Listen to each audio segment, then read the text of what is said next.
Now this is a patient who presented to us with hard cataract. The initial steps had been performed and accidentally the right side port seems to be excessively large. Now when faced with a scenario like this and a patient with a hard cataract, how would you manage it to get an optimal end result? Let's move to watching the surgery. As you can see, the next step is performing the capsulorhexis. There seems to be a certain element of fibrosis of the anterior capsule in some places. Now as a result of this, when we get to the 5 o'clock position, I find that it's slightly difficult to proceed with the rhexis. It tended to go out. I've brought it back in and managed to complete the rhexis to give me a suitably sized yet inferiorly slightly eccentric rhexis.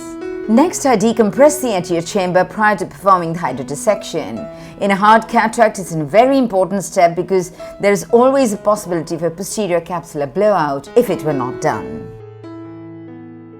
Following a careful hydrodissection, the nucleus is rotated to ascertain it's completely free. Confirming the rotation of the nucleus is an important step because you want to be sure that when you start the nucleus emulsification, the nucleus rotates freely. A dispersive viscoelastic is then introduced into the anterior chamber, and now we are ready to start the nucleus disassembly and emulsification. The dispersive viscoelastic, by virtue of its ability to coat the endothelium, is likely to protect it further whilst emulsifying this very hard cataract.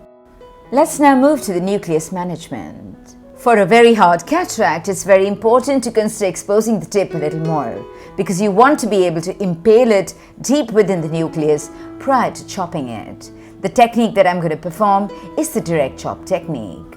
In order to facilitate the direct chop, the second instrument also needs to be long, at least 1.5 to 1.75 millimeters in length. With both instruments in the eye, here's another point that I'd like to discuss with you. What is your point of starting the chop? You need to start as proximally as possible. Having said so, it's extremely important to ensure that the irrigation ports are within the anterior chamber. They shouldn't come within the wound because that's likely to cause shallowing of the anterior chamber due to disruption of the irrigation flow and an associated surge. Having cleared the superficial cortex from above the nucleus, we now proceed with the direct chop. I bury well within the nucleus to impale it and then attempt to chop it by inserting the chopper. You will notice when I attempt to chop this nucleus, the nucleus rotates. That means my hold on the nucleus was not good enough and I've achieved a partial chop. I now proceed to complete this chop. Therefore, I impale once more in the same part of the nucleus, but at a deeper plane, and attempt to separate the nucleus into two heminuclei. Since I was able to divide just half of it, I rotate it through 180 degrees and complete the bisection of the nucleus. Note how the posterior plate can be quite thick. Sometimes you may require more of a lateral separation to be able to facilitate the separation of the fragments. Now, being such a thick nucleus, I decide to break each heminucleus into 3 smaller fragments. Let's now watch the rest of the nucleus disassembly. Having rotated the second heminucleus inferiorly, I now start to break it down. Note how the first time I try to separate the nucleus, I'm unable to do so. So I go back, hold on to the same half of the heminucleus in a deeper plane to facilitate its separation. We now complete the nucleus disassembly, but notice what's happening at the right side port. You can clearly see the prolapsing iris from the side port that's accidentally made too large.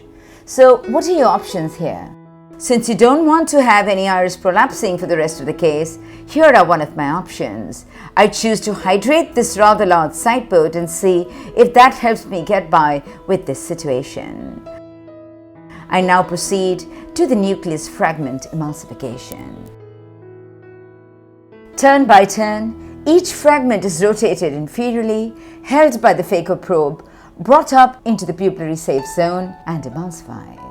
Let's now watch the rest of the nucleus emulsification. For the fragment emulsification, I'd like to add that I've changed the long chopper to a regular chopper.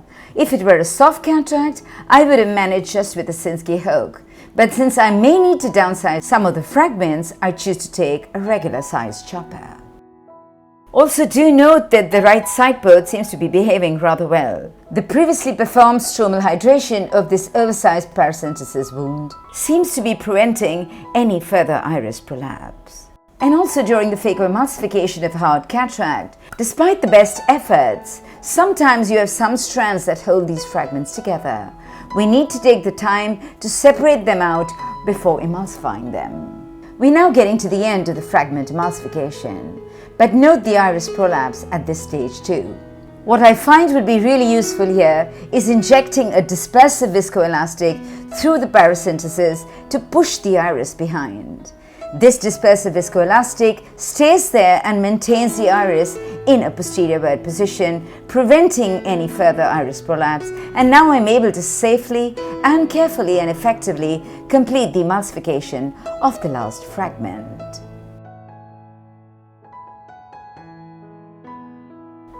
Very often in a very hard cataract like this, you almost always have almost no cortex.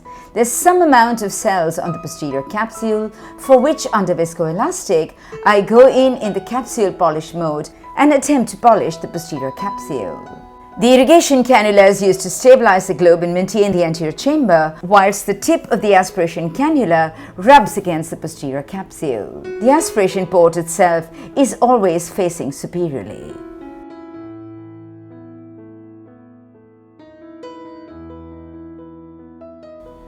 I then proceed with the insertion of the single-piece monofocal IOL within the capsular bag.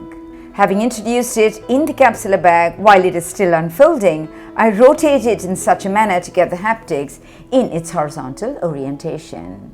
This is followed by the removal of the excess viscoelastic from in and around the IOL and the anterior chamber by performing a rock and roll movement of the optic. Finally, the viscoelastic is removed from the anterior chamber and all the wounds are hydrated. Whilst hydrating the main incision and the left paracentesis incision, I'd like you to note the gusher fluid still coming out through the right paracentesis incision. I then therefore proceed to hydrate this side port incision a little further. Now here's the technique I follow to look for the adequate closure of the various incisions. I drop some blue dye on the surface of the cornea at the area of the incisions. I look for dilution of the blue dye, and you can see that there is no dilution of the blue dye over the main incision and the left paracentesis incision. Let's see now what happens when we put the dye over the right paracentesis incision. You can see the fluid coming out and diluting the blue dye, signifying that the wound is open. After washing off the excess blue dye from the surface of the cornea, I now choose to introduce some intracameral air in this particular case. Note that after the insufflation of the anterior chamber with air, the wound now seems to be sealed. This may be a good option in a wound that's otherwise leaking. With this, I come to the end of this video tutorial on the surgical management of a hard cataract with the direct chop technique, along with the management of an associated excessively large leaky side port with a tendency to iris prolapse. I hope you did find this tutorial useful. Thank you.